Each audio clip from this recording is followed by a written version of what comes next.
નર્મદા માતને ગાણી કમ્મા મારા આવેલા ભક્તોને ગાણી કમ્મા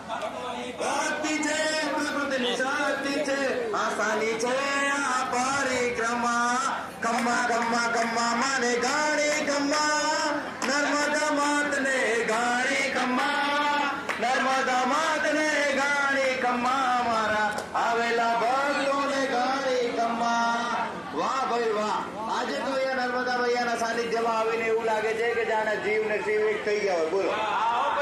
નર્મદા મૈયાના સાનિધ્યમાં આવો અને પરિક્રમા કરવી એટલે જે પુણ્યશાળી હોય એને જ આનો લાભ મળે ભાઈ વાત તો સાચી છે જે પુણ્યશાળી હોય ને એના પરિક્રમા કરવાનો લાભ મળે છે અને કહેવાય છે ને કે નર્મદા મૈયાના તો કંકર માં ભગવાન શંકર વસે છે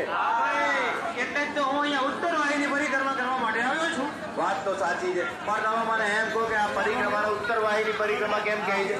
ભાઈ